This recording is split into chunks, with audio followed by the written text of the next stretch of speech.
সম্মানিত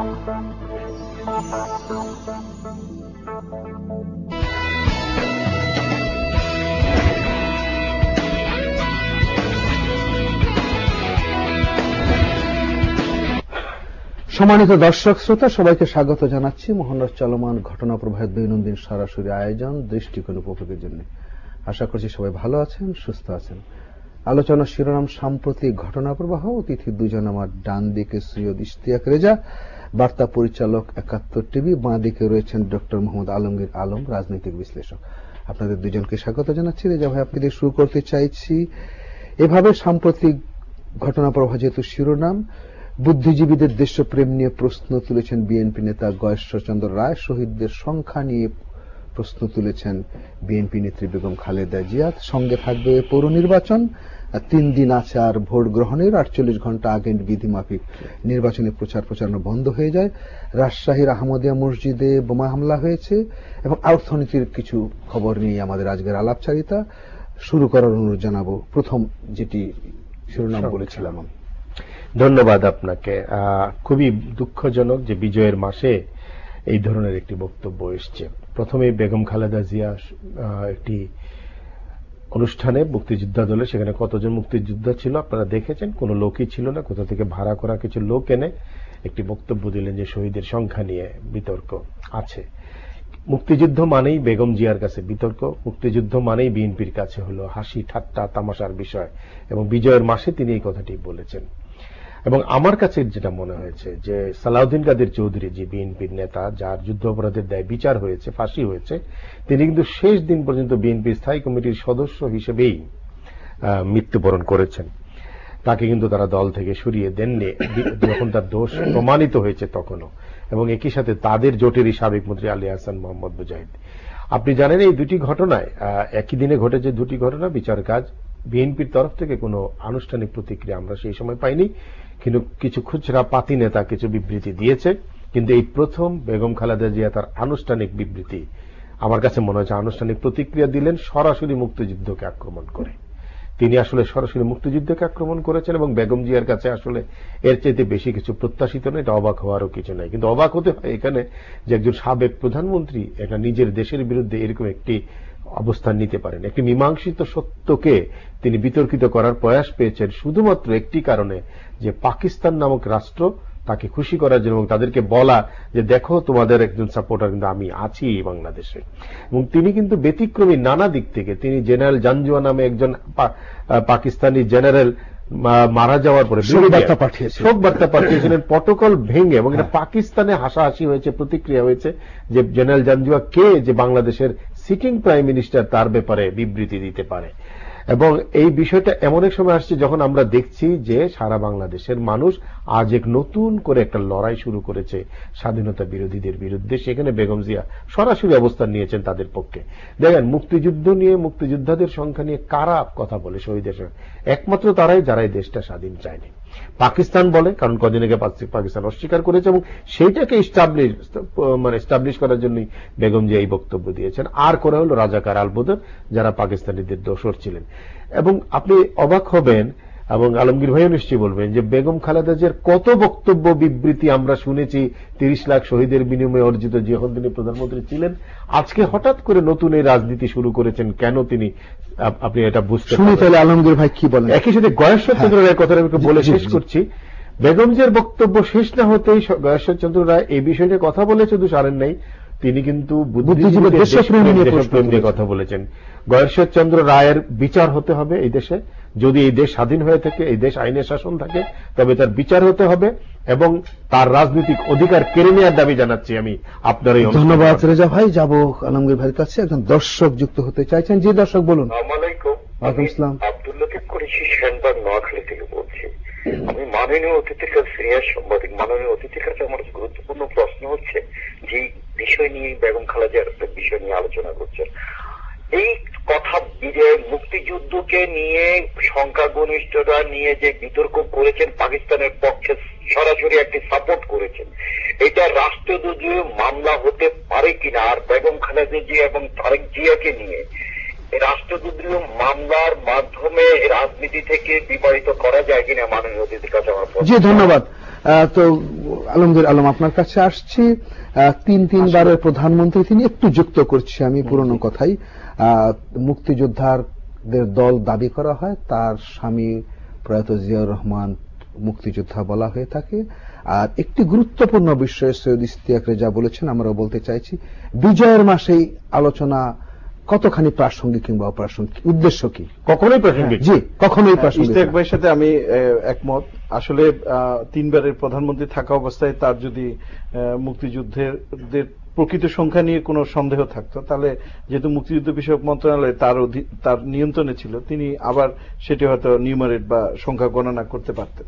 আসলে মুক্তিযুদ্ধের বিষয়ে এই সংখ্যা বা তাদের আত্মত্যাগ, এই বিষয়গুলো সারা বাংলাদেশের আপামর মানুষ এবং পরবর্তী প্রজন্ম, আগের প্রজন্ম এবং পরবর্তী প্রজন্ম সকলের কাছে অত্যন্ত স্পর্শকাতর।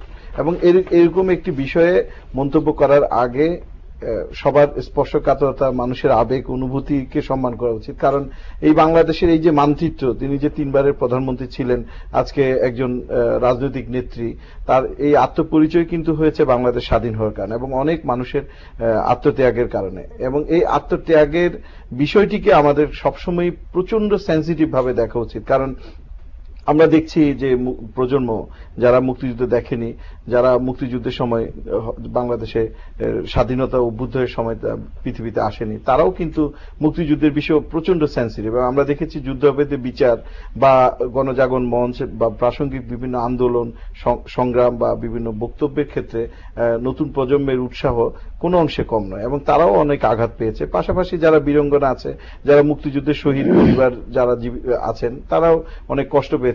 আর সবচেয়ে বড় কথা যেটি, সেটা হচ্ছে আপনি দেখেন এই ডিসেম্বর মাসে একটির পর একটি আমরা বিব্রতকর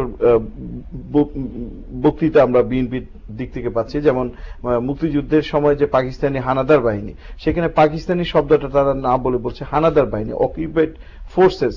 এখানে কিন্তু সুস্পষ্ট ভাষায় ইতিহাসে স্বীকৃত যে নির্বিচারে 25শে মার্চ সাধারণ মানুষের উপরে গণহত্যা চালিয়েছে পাকিস্তানি তৎকালীন যে হানাদার বাহিনী। তো পাকিস্তানি শব্দটা বা অকুপেশন ফোর্স যদি তারা হয়ে থাকে, পাশাপাশি কিন্তু তারা একটি দেশের প্রতিনিধিত্ব করে কিন্তু এটি করেছে, এটি শুধু পূর্ব পাকিস্তানি হানাদার বাহিনী ছিল না। তাহলে এই শব্দগুলোকে যে 14 ডিসেম্বরের যে বিবৃতি, সেখানে হানাদার বাহিনী বলা হয়েছে এই বছর আজকে 26 এটি একটি ব্যাপার। পাকিস্তানের নাম ওরা নিতেই চায়।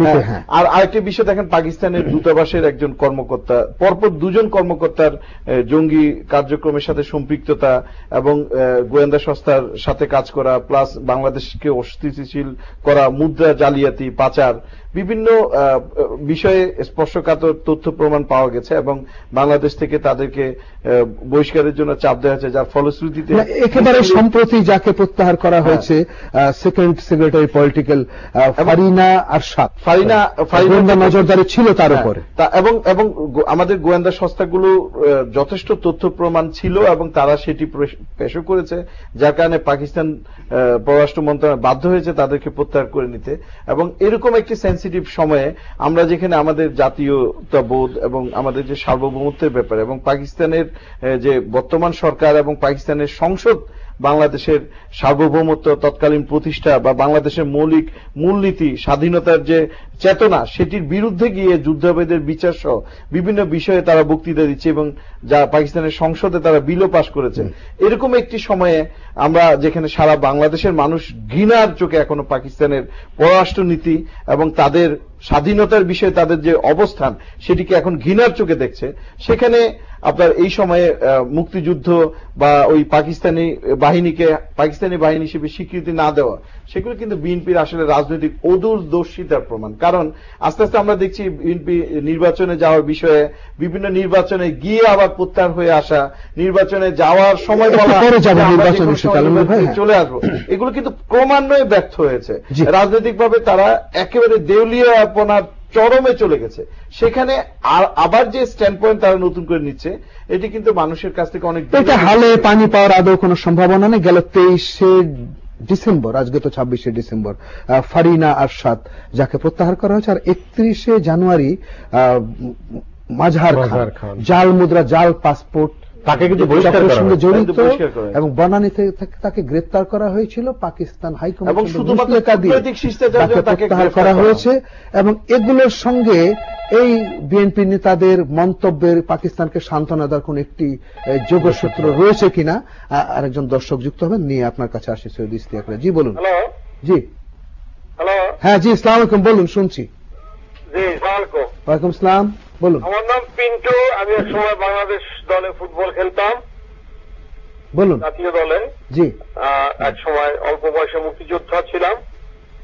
তো এখন আপনাকে আমার অভিনন্দন প্রশ্ন এই হলো, বিজয়ের মাসে। এই যে ম্যাডাম খালেদা জিয়ার যে কোশ্চেন, এই যে নতুন প্রশ্ন নিয়ে আসছে উনি, জি, ওনার খুব কষ্ট হলে ওনার দলবল নিয়ে পাকিস্তান চলে যেতে পারে। আমাদের এই কষ্ট দেওয়ার কি অর্থ আছে? আমরা অনেক কষ্ট করেছি, স্বাধীন করেছি। আমি 14 বছর বয়সে যুদ্ধ করেছি। জি, জি, তারপরে জাতীয় দলে ফুটবল খেলতে গিয়ে অনেক দেশকে সার্ভিস দিয়েছি। এখন যদি এই ধরনের কথা শুনতে হয়, মনে ভীষণ কষ্ট হয়। জি। না, ধন্যবাদ, সাথে থাকুন। সেই কষ্ট থেকে আমরা প্রসঙ্গটি এনেছি আলোচনায়। আর গেল কয়েক বছর আগে ইরফান রাজাকে একই অভিযোগে এখান থেকে প্রত্যাহার প্রথমে করতে বাধ্য হয়েছে। পিন্টু ভাইয়ের যে হৃদয় রক্তক্ষরণ, এই হৃদয় রক্তক্ষরণ 16 কোটি মানুষের, গুটি কয়েক রাজাকার ছাড়া। সুতরাং যারা মুক্তিযোদ্ধার, শহীদ মুক্তিযোদ্ধাদের বা শহীদ মানুষের সংখ্যার কথা বলে, তার চেয়ে অনেক সহজ হবে গয়েশ্বরদের জরিপ করাটা। আমরা দেশে কত গয়েশ্বর আছে, কত খালেদা জিয়া আছে, সেই জরিপটা আমার মনে হয় সহজ হবে। সেটা করে ফেলব সরকারের একটি বড় দায়িত্ব। এবং পিন্টু ভাইয়ের সাথে আমি একমত। এবং সবচেয়ে বেশি কষ্ট দিয়েছেন তারা এই শহীদের পরিবারগুলোকে, শহীদের সন্তানদেরকে।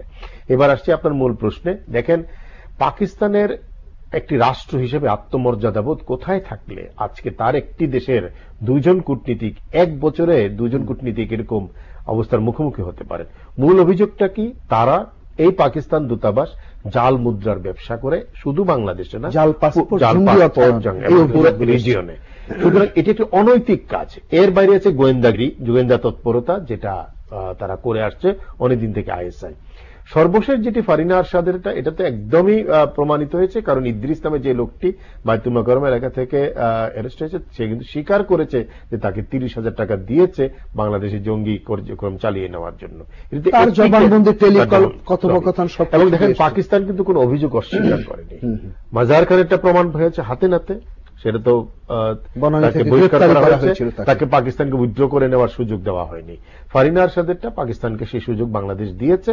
এবং পাকিস্তান কিন্তু তার অভিযোগের বিরুদ্ধে একটি শব্দ উচ্চারণ করতে পারেনি যে অভিযোগ সত্য নয়। সুতরাং দুটোই ঘটনা সত্য।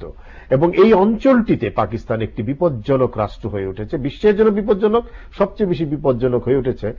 এই বছরই আগস্ট মাসে মার্কিন ইন্টেলিজেন্স এজেন্সি একটা রিপোর্ট দিয়েছে যে পাকিস্তান বিশ্বের বিপজ্জনক রাষ্ট্র। তাহলে সেই বিপজ্জনক রাষ্ট্রের জনগণ কতটা বিপজ্জনক, তার কূটনীতিকরা কতটা বিপজ্জনক হতে পারে। এবং তারা বাংলাদেশে আজকে যেহেতু যুদ্ধাপরাধের, এবং সেই বিপদের মুখে বাংলাদেশকে ঠেলে দিতে চাইছে, তারা বাংলাদেশের অর্থনীতিটাকে নষ্ট করতে চায়। প্রাথমিক টার্গেট হিসেবে তারা নিয়েছে আমাদের মানি মার্কেটটাকে ডিস্টেবিলাইজ করার জন্য, নষ্ট করে দেওয়ার জন্য। এই জন্য ভারতীয় জাল রুপির ব্যবসাটাকে তারা করছে। এখন আসছি যে আপনি যে বলেছিলেন যে তার সাথে কোনো সম্পর্ক আছে কিনা, অবশ্যই আছে। পাকিস্তানের মনোবেদনার যে কোনো উপশমের জন্য বেগম খালেদা জিয়া সবসময় তৈরি, তার দল তৈরি, জামাতে ইসলাম তৈরি, 20 দলীয় জোট তৈরি। এবং এই যে ফারিনা আরশাদকে তুলে নেওয়া, পাকিস্তানের প্রধানতম ব্যক্তি বাংলাদেশে, আইএসআইয়ের 1 নম্বর ব্যক্তি ছিলেন সালাউদ্দিন কাদের চৌধুরী, তার ফাঁসি কার্যকর করা, এই সবকিছু মিলে একটিকেও আপনি বিচ্ছিন্ন করতে পারবেন না।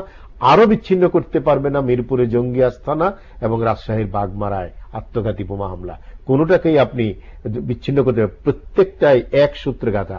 শহীদের সংখ্যা নিয়ে বিবৃতি দেওয়ার পরেই পরীক্ষামূলক বোমা বিস্ফোরণ রাজশাহীতে। আপনাকে এইভাবে দেখতে হবে পুরো বিষয়টাকে। এবং সেখানেই রাজনীতিটা, আজকে বাংলাদেশের রাজনীতি করতে গেলে দেখেন, সরকারি দল হবে, বিরোধী দল হবে, যেই থাকুক, যে ক্ষমতায় থাকুক, দুজনের কিন্তু একটি চেতনা, সে হল মুক্তিযুদ্ধের চেতনা।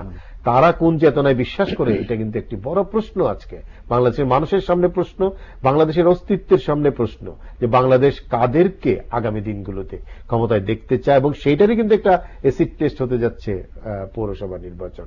এবং আমি কিন্তু একটু আশঙ্কিত এই কারণে যে দেখেন, আজকে মসজিদের ভিতরে, যেটা বাংলাদেশে কোনোদিন ছিল না, এটা পাকিস্তান বানানোর কায়দা, কিন্তু এটা ধীরে ধীরে ধীরে ধীরে বাংলাদেশকে পাকিস্তান বানানোর কায়দা, যে মসজিদে শুক্রবার মানেই পাকিস্তানের বিভিন্ন মসজিদে বোমা হামলা। বাংলাদেশে কোনোদিন এটা ছিল না, এখন শুরু হলো সেটি। এবং এইটার মাধ্যমে আমার ভয়টা হলো পৌর নির্বাচনকেও তারা এইভাবে, যেহেতু পাবলিক গ্যাদারিং অনেক বেশি হবে, আমাদের আইন শৃঙ্খলা বাহিনীকে সচেতন থাকতে হবে যে সেইখানে কোন ধরনের নাশকতা তারা করে কিনা। অপেক্ষায় থাকতে হবে দেখার জন্য। ধন্যবাদ সৈয়দ ইশতিয়াক রেজা, ধন্যবাদ ডক্টর আলমগীর আলম। সুধী দর্শক শ্রোতা, যাচ্ছি বিরতিতে, থাকুন সাথে, আপনাদেরকেও ধন্যবাদ। ধন্যবাদ সুধী দর্শক শ্রোতার সাথে থাকার জন্য। আসবো ডক্টর আলমগীর আলমের কাছে, সঙ্গে সৈয়দ ইশতিয়াক রেজা রয়েছেন। ইশতিয়াক ভাই বলছিলেন প্রাসঙ্গিকভাবে বা ঘটনাক্রমে আহমদিয়া মসজিদ রাজশাহীর বাগমারার সেখানে আত্মঘাতী বোমা বিস্ফোরণে ঘটেছে। ইমাম সাহেবের সাক্ষাৎকার দেখেন আজকে সান্ধ্য খবরে।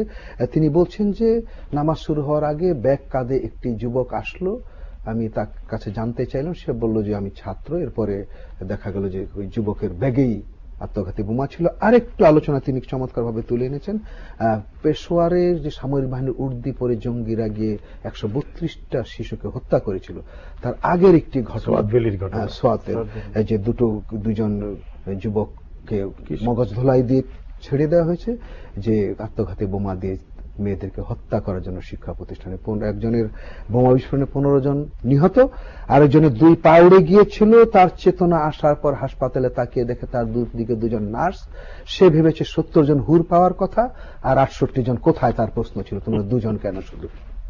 আসলে পাকিস্তানকে সেদিকে নিয়ে যাওয়ার চেষ্টা, যারা জঙ্গিবাদে সম্পৃক্ত বা এই তারা আসলে কি এক ধরনের তাদের মগজ ধোলা করে, তারা একটা হেলুসিনেশন বা ভ্রমের জগতে থাকে, ঘোরের জগতে, পুরোপুরি ঘোরের। এবং এই ঘোরের কারণে তারা তাদের যে মেইন আপনার এইম, সেই এইমটাকে চরিতার্থ করার জন্য যত রকম অন ইসলামিক এবং যত রকম মানে সংঘাতপূর্ণ কাজ করা যায় সেগুলো মরিয়া হয়ে থাকে। যেমন উদাহরণস্বরূপ পাকিস্তানের মতো আমাদের দেশেও কিন্তু এই জঙ্গিবাদের ফান্ড কালেকশনের জন্য ব্যাংক ডাকাতি আমরা দেখেছি, সাভারে নির্মম হত্যার শিকার হলো। তারপর সিএনজি স্টেশনে ফুয়েল পাম্প থেকে ডাকাতি হলো। একটু আসছে আলমগীর ভাই। হ্যালো,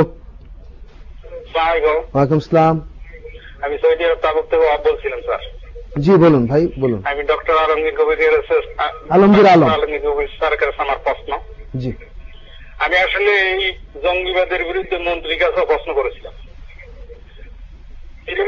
93 দিনে হরতালে হাতে নাতে যাদেরকে গ্রেপ্তার করেছে, আমি তখন প্রশ্ন রাখছিলাম শাহজাহান নৌ পরিবহন মন্ত্রীর কাছে যে আপনার হাতে নাতে গ্রেপ্তার করি, তাদেরকে কঠোর শাস্তি বিধান করুন এবং তাদের সম্পদ বাজেয়াপ্ত করুন, না হলে কিছুতে কন্ট্রোল করা যাবে না। তো কিন্তু ওনারা এই যে জঙ্গিবাদের ধরি কোর্টে সোপর্দ করে, এরপরে যে জেলখানা যায়, জেলখানা থেকে আবার যায় বের হয়ে যায়, বের আবার তারা এই অপকর্মের সাথে জড়িত হয়। আর তার পুরা মদত বাংলাদেশ স্বাধীন হওয়ার পরের থেকে পাকিস্তান এই রাষ্ট্রদূত হাই কমিশনারে তারা মদত দিয়ে আসছে, কিন্তু আমাদের গোয়েন্দারা ঘুমে। আমি ডক্টর আলমগীর স্যারের কাছে আমি অন্য একটা ব্যাপারে প্রশ্ন করতে চাই। উনি শুধু একদিন বলছিলেন যারা ফেসবুকের বিরোধিতা করে তারা বোকার স্বর্গে আছে। ওনার সাথে আমি একটু করতে চাই, এই জন্যই উনি হয়তো জানেন না, আমরা জানি, কারণ উনি সম্মানিত মানুষ, ওনার ফেসবুকে জানে। কিন্তু আমাকে উনি যদি ওনার আইডি নাম্বার দেয়, এই যে পুলিশ প্রধান এমন কি বলছে, ইমামদেরকে ডাকি পরামর্শ দিচ্ছে যে আপনারা কোরআন হাদিসে যদি এই ধরনের কিছু থাকে তাহলে আপনারা বলেন। ধন্যবাদ ভাই, আপনার প্রশ্নটি বোধহয় আমার অতিথিরা বুঝেছেন। আর গোয়েন্দারা আসলে ঘুমে নেই। আমরা যেটি বললাম যে পাকিস্তানি যে নারী কূটনীতিক ছিলেন, সেকেন্ড সেক্রেটারি ডিপ্লোমেট, তার উপরে গোয়েন্দা নজরদারি ছিল।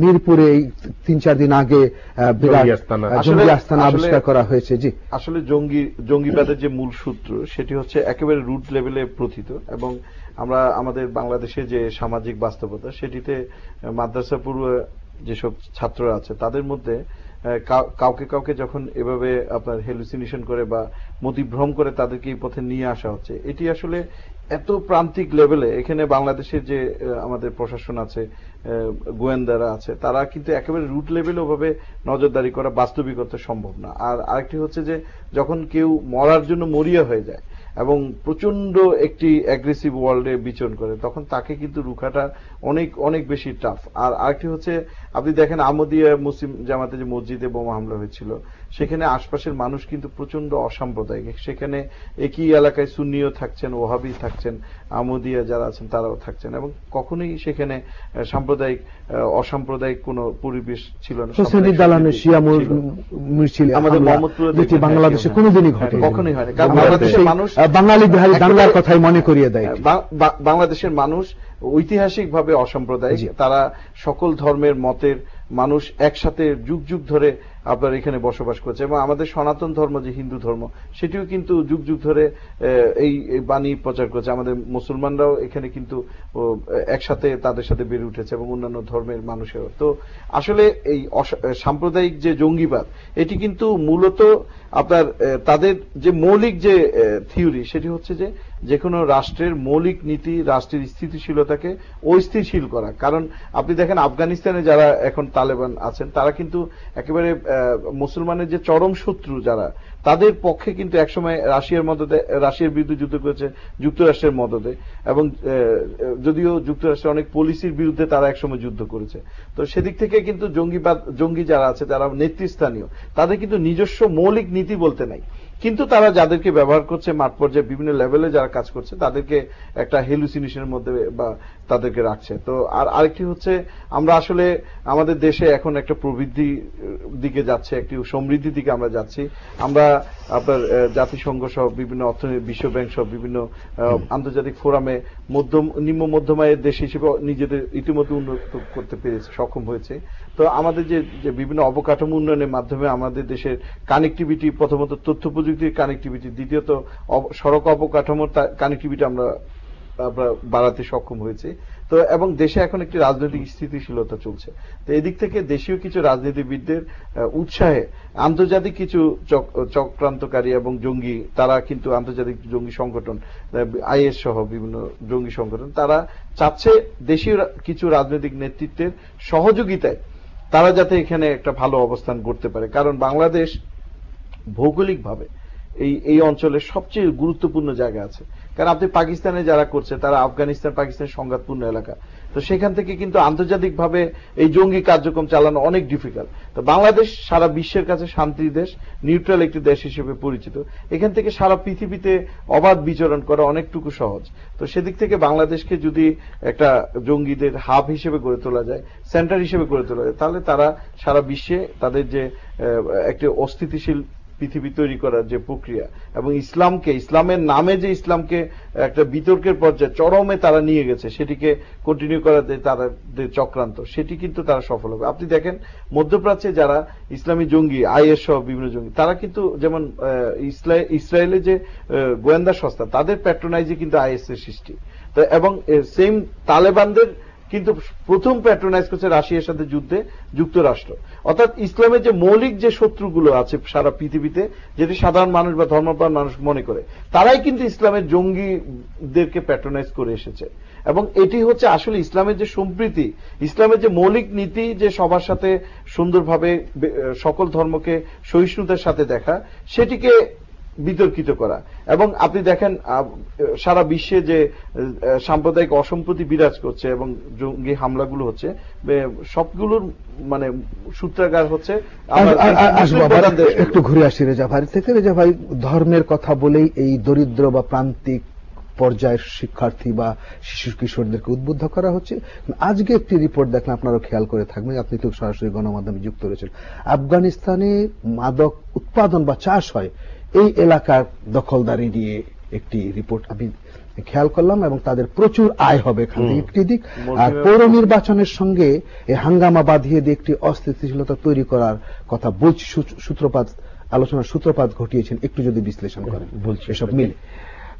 দেখেন, আফগানিস্তানে পপি চাষ, যেটা আফিম চাষ, সেটার মূল দখলদারিত্ব নিয়েই কিন্তু আসলে এখন দীর্ঘদিন আফগানিস্তানে একটা গোষ্ঠীদ্বন্দ্ব ছিল। আফগানিস্তানে যারা এই ক্ষমতাশালী হয় উপজাতি গ্রুপগুলো, তারা এটা নিয়ন্ত্রণ, তালেবান কিন্তু দীর্ঘদিন এটা নিয়ন্ত্রণ রেখেছে। এবং উনি যেটা বলছেন তালেবান, এবং বলা হচ্ছে ধর্মের কথা, একটি কথা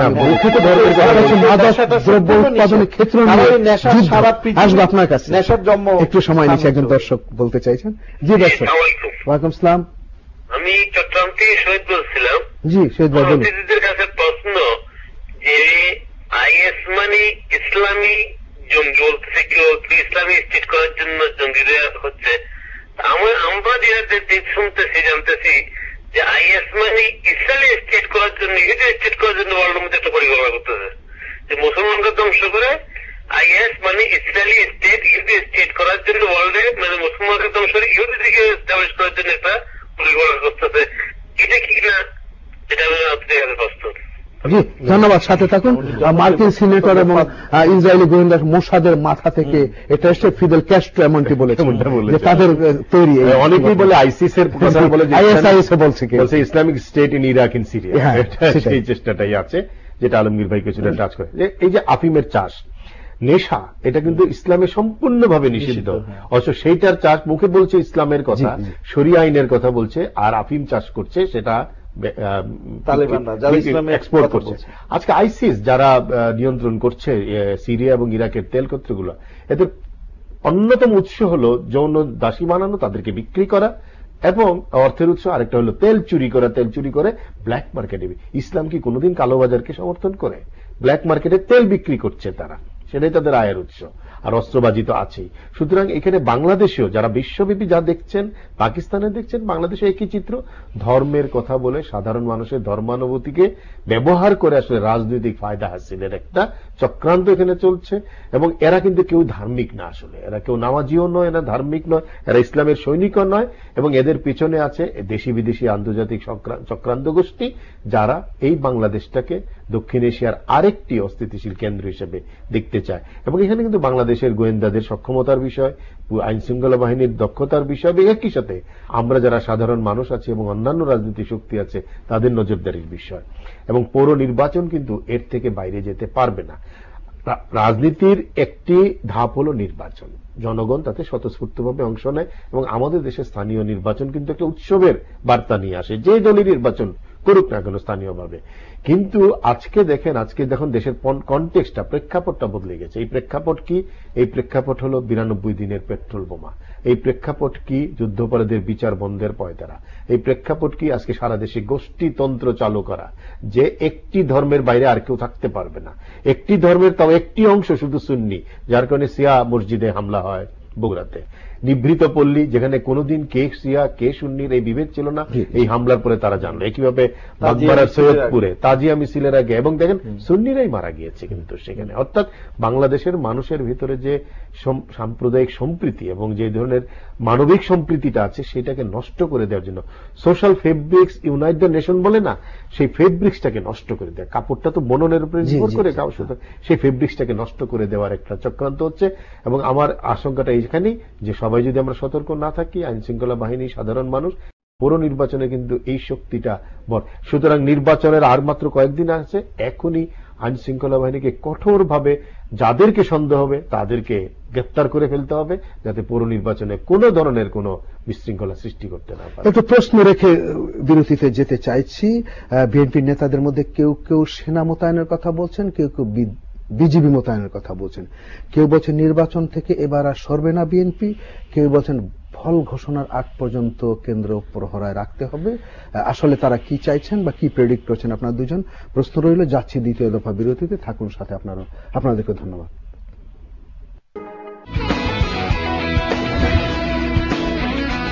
আবার ধন্যবাদ শুধু দর্শক শ্রোতা। ফিরছি অনুষ্ঠানে। প্রশ্ন ছিল ডক্টর মোহাম্মদ আলমগীর আলমের কাছে। সৈয়দ ইশতিয়াক রেজার সঙ্গে রয়েছে। পৌর নির্বাচন নিয়ে বিএনপির নানান মাত্রিক দাবি চলছে। আসলে আপনি দেখেন, আমাদের নির্বাচন কমিশন আগে আমরা দেখেছি যে সেনাবাহিনীর সাহায্য ছাড়াই জাতীয় নির্বাচন করেছে, উপজেলা নির্বাচন করেছে, ইউনিয়ন পরিষদ নির্বাচন করেছে। আর পৌরসভার নির্বাচন কিন্তু টোটাল যে আপনার নির্বাচনী যে আপনার পরিধি, তার অনেক ছোট একটি অংশ। এবং বাংলাদেশের টোটাল ভোটারের তুলনায় পৌরসভার ভোটার কত পার্সেন্ট? তো আর নির্বাচন কমিশনের সবচেয়ে অবাক করার ব্যাপার হচ্ছে, আগে নির্বাচন কমিশন মাঠ পর্যায়ে যে উপজেলা প্রশাসনকে দিয়ে বা জেলা প্রশাসনকে দিয়ে নির্বাচন পরিচালনা করতে, এখন নির্বাচন কমিশনের ব্যাপক জনবল সৃষ্টি করা হয়েছে। তো সেদিক থেকে আর প্রশাসন তো বাংলাদেশে পুলিশেরও সংখ্যা বেড়েছে, আপনার অন্যান্য যে আর্ম পুলিশ বা রিজার্ভ পুলিশের সংখ্যা। একটু সময় নিচ্ছি। হ্যালো, জি বলুন। আমি ইউসুফ টঙ্গী থেকে বলছি। টঙ্গী থেকে বলুন ভাই। বক্তব্যটা হচ্ছে, সম্মানিত আলোচক বৃন্দ এবং উপস্থাপক, সবার কাছে আমার একটা প্রশ্ন, জি, যে এই যে জঙ্গি জঙ্গি বলে আমরা যে কথা বলি, সবাই সব টকশোগুলো আমি শুনি, অনেক রাজতন্ত্র জেগে জেগে সবাই কিন্তু একই ধরনের কথাই বলে, এরা এটা করতেছে, এরা এটা করতেছে, এরা এটা করতেছে। কিন্তু কেন করতেছে সেটাও জানি।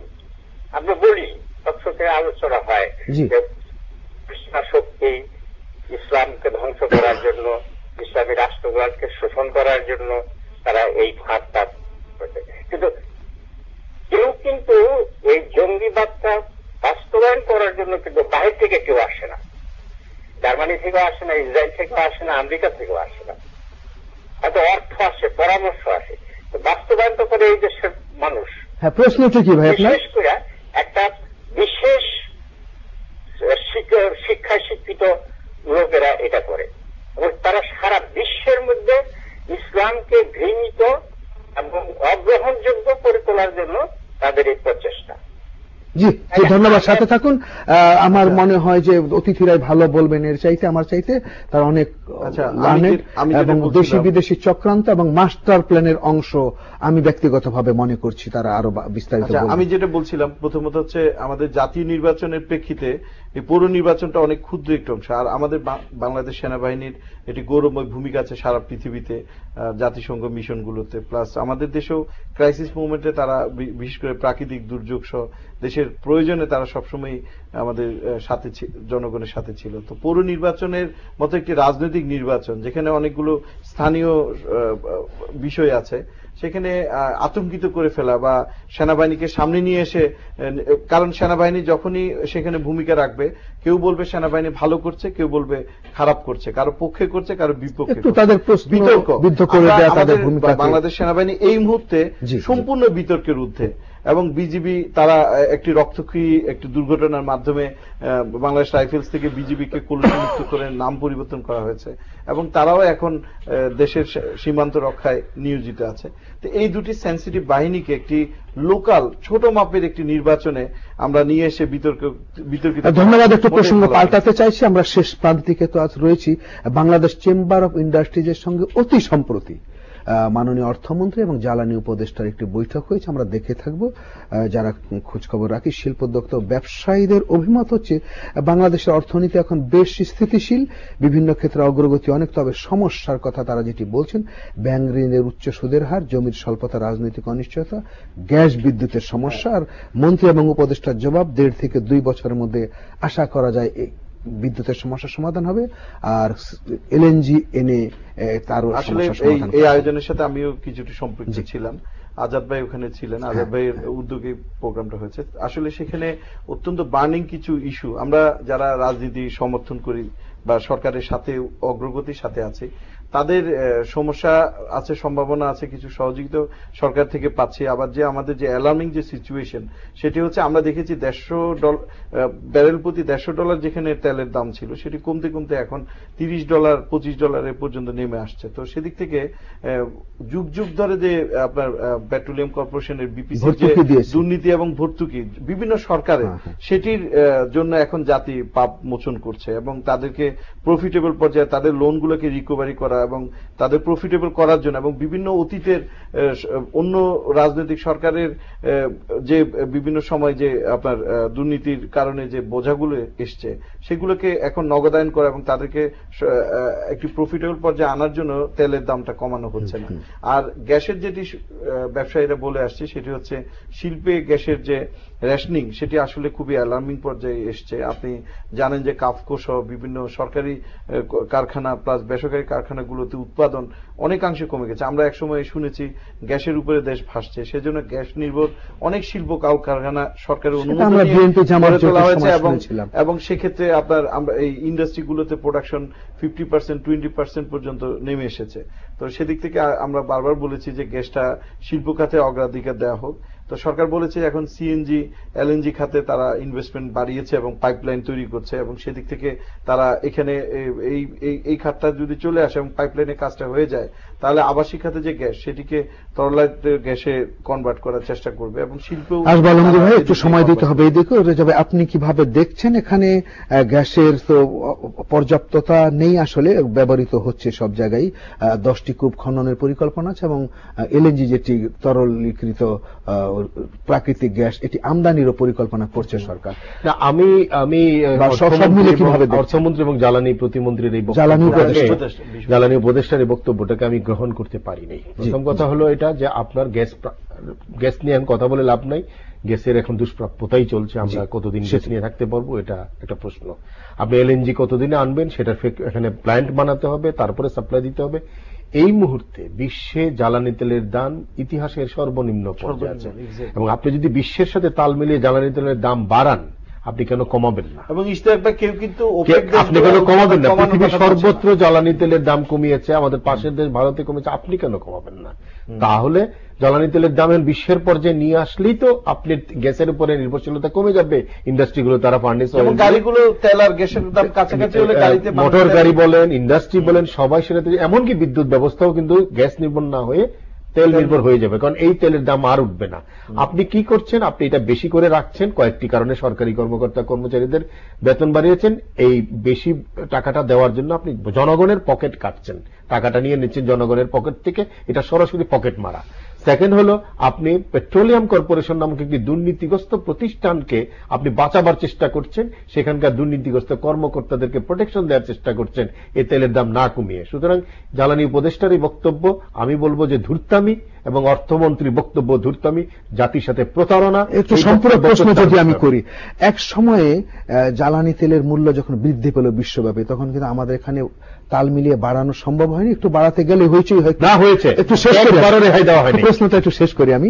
সে সময় সম্ভবত আমি যদি ভুল না বলি 32,000 কোটি টাকা ভর্তুকি ছিল চুরির কারণে, বিপিসি। না না, এটা হলো সরকারি চুরির কারণে। আরেকটি আছে, বিতরণ ব্যবস্থাতে কিন্তু প্রচুর চুরি হয়। একটু সরকারি কর্মকর্তার, পেট্রোলিয়াম কর্পোরেশনের দুর্নীতিবাজ কর্মকর্তাদের চুরির কারণে, দুর্নীতির কারণে আপনি লোকসান দিচ্ছেন, সেটা কেন জনগণ থেকে আপনি কেটে নিবেন? আরেকটি হলো যে বিদ্যুতের কথা, বিদ্যুতের উৎপাদন আগের চেয়ে বেড়েছে, কিন্তু সঞ্চালন লাইনে আমাদের সমস্যা রয়ে গেছে, সেখানে বিনিয়োগ প্রয়োজন। অর্থনীতি এখন এমন একটা জায়গায় আছে যে কোনো বিনিয়োগ নাই, কিন্তু ব্যাংকের কাছে অতি তারল্য চলছে, বড় ইন্ডাস্ট্রিয়াল গ্রুপগুলো ভালো করছে, কিন্তু ক্ষুদ্র মাঝারি শিল্পের কিন্তু কোনো বিকাশ নাই। এর কারণটা হলো জ্বালানির দুষ্প্রাপ্যতা, জমির দুষ্প্রাপ্যতা, যেটি চেম্বার ঠিকই বলেছে, জমি একটা খুবই ক্রিটিক্যাল ইস্যু, কিন্তু জ্বালানির দুষ্প্রাপ্যতা আপনি কমাতে পারেন যদি বিশ্বের সাথে তাল মিলিয়ে আপনি তেলের দামটি কমান। কেন আপনি তেলের দাম কমাবেন না? বাংলাদেশের একটি উচ্চ আদালত রয়ে গেছে, তারা কেন ওটা দেখছে না যে জনগণের এইভাবে সারা পৃথিবীর মানুষ তেল কিনবে 2 টাকার, আমি কিনবো 200 টাকায়? এটা তো কোনোভাবে হতে পারে না। এটাকে এক্ষুনি ব্যবস্থা নিতে হবে। সরকারি কর্মকর্তা কর্মচারীদের বেতন দিবেন আপনি আয় থেকে, জনগণের পকেট কেটে কেন আপনি বেতন দিবেন? বেশি টাকা দিয়ে তেল কেন তারা কিনবে? সেটা প্রায় দ্বিগুণই হয়ে গেছে বেতন বলা যায়। জি, আপনি বলতে চাইছিলেন। আমি এর আগেও কমিশন যেটি আছে এখানে আমাদের, সেই কমিশনের সাথে আমি অনেকগুলো টক শোতে বিতর্কে ছিলাম, কারণ তাদের এখানে একটা আপনার গণশুনানি নামে একটি মক অভিনয় হয়, যেখানে কিছু তারা আগে থেকে সেট করে থাকে কোন যুক্তি কিভাবে দেখাবে। আর আমরা দেখেছি, 1 মিনিট বলবেন ভাই। হ্যাঁ, আমরা দেখেছি যে আপনার জ্বালানি তেলের যে সঞ্চালন ব্যবস্থা বা বিতরণ ব্যবস্থা, সেখানে প্রচুর চুরি হয়েছে। পদ্মা, মেঘনা, যমুনা যে ডিস্ট্রিবিউশন কোম্পানিগুলো আছে, তারা টোটাল তেল যা নিচ্ছে সেগুলো কিন্তু ডিস্ট্রিবিউশন লাইনে বা এরপর দেশে যা আসে সেখান থেকেও পাইপ দিয়ে অনেক তেল চুরি হয়। তারপর আরেকটি বিষয় যেটি, সেটি হচ্ছে যে এই তেলের কারণে কিন্তু তেল নির্ভর যে আমাদের কুইক রেন্টাল পাওয়ার প্ল্যান্ট গুলো আছে, সেগুলো তো বিদ্যুৎ উৎপাদনে খরচ বেড়ে গেছে, এবং সরকার আগের এই দীর্ঘমেয়াদী যে বিদ্যুৎ বিতরণ ব্যবস্থাতে ফিরে না যাওয়ার কারণে, এখনো কুইক রেন্টালে অনেক কিছু রিনিউ করার কারণে অনেক বেশি দামে বিদ্যুৎ কিনছে। সে কারণেও কিন্তু যে আরেকটি হচ্ছে বিভিন্ন শিল্প কলকারখানায় যে নিজস্ব বিদ্যুৎ কেন্দ্র, যে পাওয়ার হাউসগুলো আছে, সেগুলোতে কিন্তু আপনার রেশনিং করা হচ্ছে। গ্যাস ভিত্তিক পাওয়ার তারা আমরা বিদ্যুৎ কেন্দ্র করেছি, কিন্তু আমাদের গ্যাস রেশনিং হচ্ছে, সেখানে উৎপাদন থেমে যাচ্ছে, যার কারণে তারা জেনারেটর তেল কিনে চালাচ্ছে, সেখানেও আপনার উৎপাদনের খরচ বেড়ে যাচ্ছে।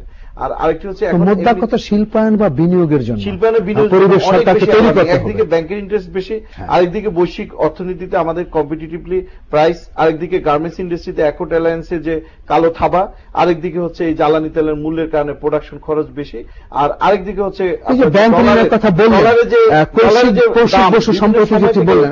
প্রতি ইউরো ডলারের দাম এখন বিশ্বে বাংলাদেশের কারেন্সি কনভার্সনে সর্বনিম্ন পজিশনে আছে, অথচ আমাদের ডলারের ইউরো ট্রানজাকশন করতে হচ্ছে। তো সেদিক থেকে রপ্তানি বাণিজ্য আমরা ভারত পর্যন্ত কৌশিক বসু বললেন বাংলাদেশের অর্থনীতি ভালো, এত ভালো নয় যে ব্যাংক ঋণের সুদের হার ডাবল ডিজিটে নিতে হবে, এমন একটি কথা বলেছেন তিনি। জি, আপনার মন্তব্য দিয়ে শেষ করুন। আমাদের তো ব্যাংক মানে কস্ট অফ ফান্ড আর কি, কস্ট অফ ডুইং বিজনেস যেটাকে বলে, যে ব্যবসার যে খরচ সেটা অতিরিক্ত বেশি। আপনি প্রথম কথা হলো আপনি লাইসেন্স, পারমিট, এটা সেটা পান না, জমি পান না, সর্বোচ্চ দামে ঘুষ টুস দিয়ে আপনাকে সব পারমিশন নিতে হয়। এরপর আছে ব্যাংক ঋণের অত্যাচার। আপনি যে 5 বছরে ডাবল যে রেটে আপনার ব্যাংক ঋণ নেই, এটা পৃথিবীর কোথাও নেই, পৃথিবীর কোথাও নেই। এখানে আপনাকে নামাতেই হবে ব্যাংক ঋণের। এবং আমরা দীর্ঘদিন ধরে সিঙ্গেল ডিজিটের কথা বলে আসছি। আমেরিকাতে তো 1-2%, ভারতে 3-4%, এমনকি পাকিস্তানে পর্যন্ত 5%। আমার এখানে 10, 11, 12, 14, 17 পর্যন্ত। প্রসেসিং ফি এবং বিভিন্ন চার্জ নিয়ে অনেক। ধন্যবাদ সৈয়দ ইশতিয়াক রেজা, ধন্যবাদ ডক্টর মোহাম্মদ আলমগীর আলম। শুধু দর্শক শ্রোতা, শুরু করেছিলাম যে প্রসঙ্গ দিয়ে, সেই প্রসঙ্গ দিয়ে সমাপ্তি টানতে চাইছি। মুক্তিযুদ্ধ নিয়ে বিরূপ মন্তব্য, শহীদদের সংখ্যা নিয়ে ইচ্ছামাফিক বিকৃত তথ্য দেওয়া এই শহীদ বিজয়ের মাসে খুবই বেদনাহত করে আমাদেরকে। তাই আজকে 71 ঘাতক দালাল নির্মূল কমিটির পক্ষ থেকে একটি দাবি তোলা হয়েছে সরকারের কাছে, মুক্তিযুদ্ধ অস্বীকার অপরাধ আইন যেন অবিলম্বে প্রণয়ন করা হয়। যারা সঙ্গে ছিলেন তাদেরকে ধন্যবাদ, আপনাদেরকে ধন্যবাদ। সবার সুস্থতার কল্যাণ কামনা করে শেষ করছি। শুভরাত্রি।